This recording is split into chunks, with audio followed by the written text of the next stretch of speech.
The real estate business is slowly getting back on its feet after repeated recession scares.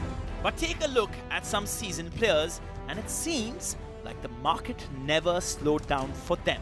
The property sector has thrown consistent challenges at those trying to navigate its choppy waters. Among those trying to just hang on and survive, there are a few who emerge even stronger for the next challenge. It's a determined battle to never give up against all odds.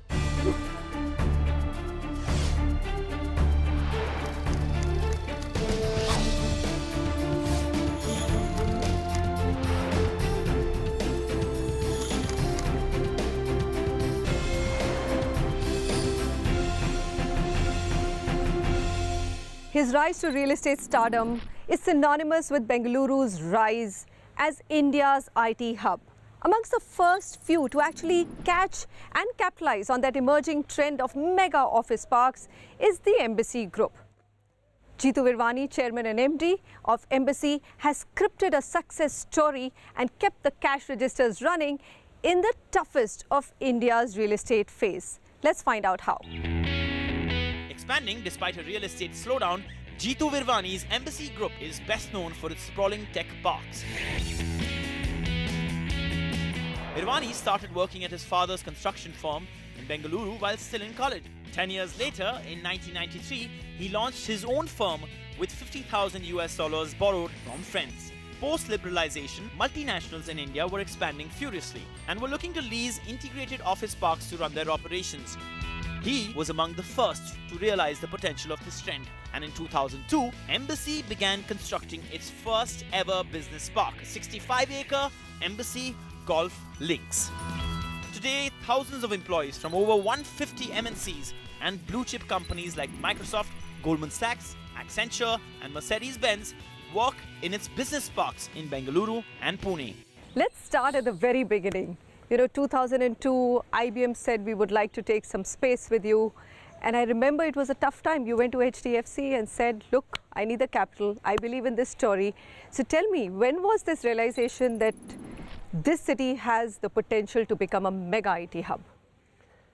No, I think this feeling started much long back, close to the mid-90s, where actually we started building on Infantry Road, and all of a sudden I could see the requirement going up from 10,000 to 25,000 square feet. And that's why when you see golf links, the floor plates are 50,000. And I said, it'd be economical for me to build 50,000 and maybe grab more companies to come in. And that's how the first two buildings in golf links started. We kept them within 200,000 square feet. But of course, before I could actually do the Bhumi Puja, and during the Bhumi Puja, ANZ took 41,165 square feet from me. Okay, you remember the 165? The company has its fingers in literally every real estate pie, be it commercial, residential, retail or hospitality. But with a slowdown in the residential business, putting its energies in commercial real estate paid off big time. By 2010, office parks alone constituted about 70% of Embassy's business. We've had a big focus on the integrated business park model. So instead of standalone office buildings, we've moved that for the last 10 plus years into integrated business parks that provide an overall ecosystem for the corporate occupiers, for their employees, so that there are sports activities, there are hotels, there are ancillary amenities that help to support their business.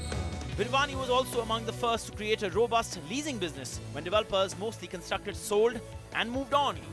He foresaw the demand for large rented office spaces by the spiraling number of MNCs.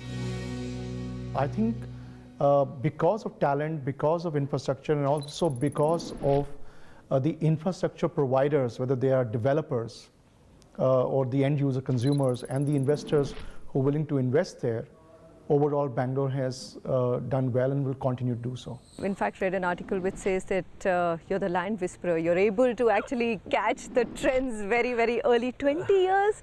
20 years ago, was there even an airport planned in this area? Yeah, so basically now because we have these 176 clients, we have more pulse into who's growing where, what the requirement is. Of course, there's a little bit of risk element to it. I mean, nothing without risk is, no gain without any pain, So, but I think, at this point we're on the conservative level, but we can feel that in which direction the market is moving. So we're actually buying land in those locations. We also did a deal just now, sometime back with Cornerstone and Vartur, because we again feel that a lot of companies who are in Whitefield who want to grow will not take a call all the way to North Bangalore because of the distance and all the staff which is built with them. They've bought housing around that area. Prestige has done a lot of housing in that area. Brigade is doing a lot of housing in that area. So like everybody says, every 800 square feet rented out, there's another flat sold, somewhere. Yes. The group has developed close to 37 million square feet of commercial, residential and retail space. But its role doesn't end at construction being complete. It has a dedicated facility management arm that provides support and services ranging from management and maintenance of buildings, housekeeping and engineering to security, transportation, landscaping and even pest control. Embassy Services actually is the facilitating arm as far as running of regular services at the apartment complex is concerned. So everything that goes into maintaining the complex was not just specific to your unit alone, but with the overall maintenance of the project or the complex is maintained by Embassy Services. So there is a great amount of transparency as far as their working goes, and that's something that buyers are buying into the concept very easily, because it puts them at ease that the developer is actually there to handhold them throughout the lifetime of the project. Couple of things that we read about you is very interesting and your team. Flexible, delivers in time, diligent. These are words which are kind of strange to real estate. Yeah, so I realized at some point when I did the first deal with IBM, and before that actually we did a deal with iFlex, which was way back. And I realized that transparency made them most comfortable. And like if they gave us your deposit, better to give them a bank guarantee. Okay. If they decided they wanted to do furniture work, it was better to charge them rent on every 100 rupees they spent. Okay. And then audit it, rather than saying, I'll charge you so much rent and I'll do this design for you. So at every step be very transparent, take them as a partner. The sense one gets is that you prefer the build, lease and then actually post-maintenance. I'm a businessman. I'm here to make money and I'm here to create something. Good deal, it doesn't matter. It doesn't matter. As long as you're not attached to the leasing model. I don't have any attachment with any of my properties or anything, If, I believe, we're a Sindhi company. If the price is good, everything is for sale. So if someday somebody walked in and gave me a huge offer for Embassy, I won't hesitate on selling it and start something again, don't worry. Today, the Embassy Group has over 21 million square feet of office space leased to multinational firms. A lot of companies are putting their workforce into large campuses and creating better work environment. And the reason they want to do that is they want to attract good talent. I think this growth story, till such time India continues to grow on the services sector and also largely because of IT and technology, Bangalore will be a major beneficiary for that, from that point of view. Spread across 65 acres, the Embassy Golf Links has 4.5 million square feet of fully developed office space, where 43,000 employees from companies like IBM, Goldman Sachs and Microsoft go to work daily. It is also home to Bengaluru's first Hilton hotel, the Hilton Bengaluru Embassy Golf Links. And we started there with great tenants at the beginning, with people like Microsoft, ANZ, Fidelity, right from the outset. And those companies have grown with us, and there have been other companies added to the overall portfolio. Embassy's second project was the Embassy Manyata in Bengaluru, home to 43 companies that employ over 90,000 employees. It is one of India's largest IT-specific business parks. With an operational built-up area of 9.8 million square feet, its impressive roster of companies includes names like Fidelity, Rolls-Royce and Cognizant, among others. So overall across India, there's about 35 million square feet of absorption of office space that takes place. And 11 million square feet every year is really in Bangalore. So which means really a third of the office take-up, that means a third of the demand for the full India is really coming into Bangalore, which shows that it is a very active market. In 2012, American private equity from Blackstone and Embassy formed a 50-50 joint venture called Embassy Office Parks, which currently owns and maintains its 4 major office parks in Bengaluru and Pune. Their acquisition of Embassy Tech Village in 2014 for nearly rupees 1,200 crore established them as the single largest private business park portfolio. What about then your Blackstone JV? I mean, here you are with somebody who's also known as the buyout investor. They're also the largest landholders globally and in India now, landlords. So what's the future of that JV? They bring in, their brand name, their strength, they have the money, financial strength. We have the ability to execute. And we maintain a very transparent relationship with them, so they're very comfortable in growing with us. And as far as we are concerned, I know a lot of developers are getting money from FIIs and buying these assets at 8.5%, 9%. Which frankly, so we haven't participated with Blackstone in buying these kind of assets because I don't believe, my money for equity for 9%. My money in equity should make me at least 35, 40%, 50%. Wow. Why would I go and buy a 9% asset when I can build myself, Do that commercial IPO so we can all invest. So I would rather build myself and create, value I can do. Everybody said we'd rather do a business park and make an office space than make a warehouse. But me being me, I thought, why not make the business park and make the warehouse?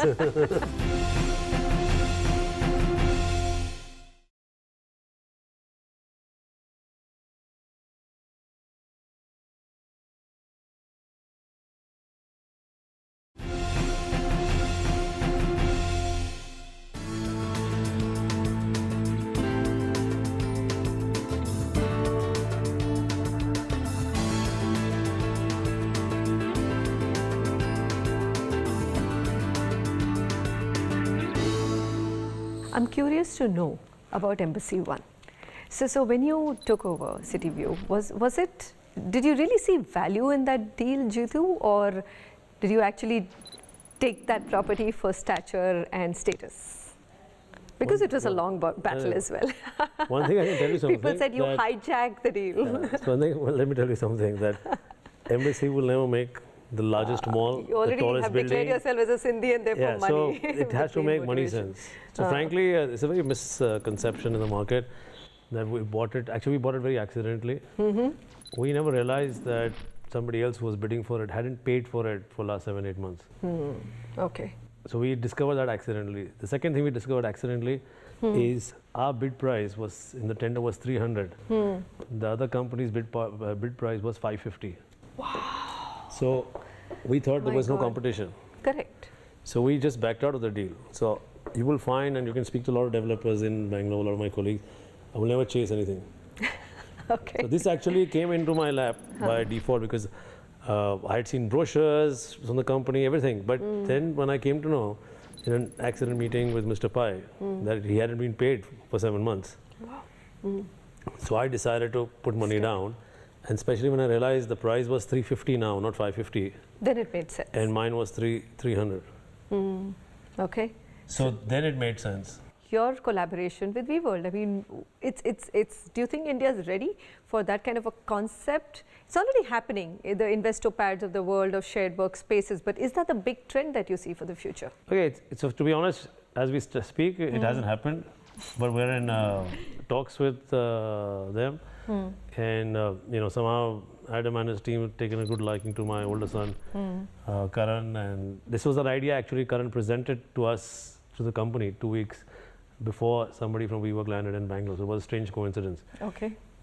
And he said, Dad, why don't we do something like this with our Galaxy Mall instead of building a small mall, because we want to do a food mall. It wasn't big enough for a mall. And so a lot of people wonder that it's built, it's lying empty, and we're not doing anything. So there's no legal problem, but it's just that we want to do the right thing.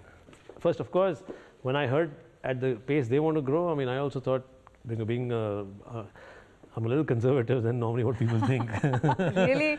I have a math behind that itself everything. is a headline. So I actually thought that they were talking through their hat by saying they would grow. But actually, when I went to New York and saw how they were running the operation. And then I think that it will grow much. My belief of it growing in India is much more than what they thought originally. Oh, fantastic. In 2015, the company floated Embassy Industrial Parks, a $250 million joint venture with private equity firm Warburg Pincus to build and lease industrial warehousing spaces. Warehousing and distribution business, clearly there's a gap in that industry. I think we're moving into a point where there's a leapfrogging about to happen in that industry. There are very few players supporting the needs. The advent of GST will certainly make a difference in the way in which goods are distributed around the country, and the whole e-commerce transformation is going to change the way in which the globe, but in particular in the way in which India shops. And that's going to need good quality distribution. As this market expands rapidly, Embassy is looking to offer industrial and warehousing parks near the 7 key cities of Ahmedabad, Bengaluru, Chennai, Delhi NCR, Hyderabad, Mumbai and Pune. So there's another reputation that you have, which is to be able to get some of the best in global PE firms to work with you. So now you have Warburg Pincus and you're going to do this business with them. How exciting is that? So I've just felt that this is an area where nobody's paying attention to because the margins were less, the return wasn't good. Yes. So everybody said we'd rather do a business park and make an office space than make a warehouse. But me being me, I thought why not make the business park and make the warehouse? So. Over the last 3 decades, Embassy has completed over 6 million square feet of residential spaces in Bengaluru. Its ongoing residential projects include luxury villas, condominiums and branded residences in Bengaluru and Chennai. Embassy's understanding of luxury homes and property management has helped their residential business grow at a steady pace. I think what defines us is primarily keeping in touch with the market and identifying the right opportunities and bringing products which are unique, relevant, exclusive and sustainable. Some of their premium offerings include the 22-story Embassy Lake Terraces that offers panoramic views of the Hebel and Nagavara lakes in Bengaluru. I believe the north of the city is a very strong corridor. The last 4 or 5 years we've seen a lot of appreciation. So Hebel started at 1850 rupees per square feet residential apartment. Now it's touching 10,000 rupees. Whether this kind of growth will continue, I think it will take some time, but I think there is a huge upside in the north corridor. A recent inclusion to this luxury portfolio is Embassy One, home to South India's first 4 Seasons hotel and private residences, elite offices and boutique retail. The real jewel in the crown is the upcoming 51-acre Embassy Boulevard, a tranquil enclave of 170 spacious villas with sizes ranging from 4,000 to 7,400 square feet. Designed by the Singapore-based Andy Fisher Workshop, the design features of this luxury development embrace Indian heritage and contemporary style. All right, so we are here at the Embassy Boulevard. Stunning. But do you think there is this kind of demand for luxury and super luxury in Bangalore? Initially we sold well, and then there was a slowdown because of the price we were asking. You know, everybody said, what will you put in? But of course we did these mock-ups so people can see, touch and feel what they're getting.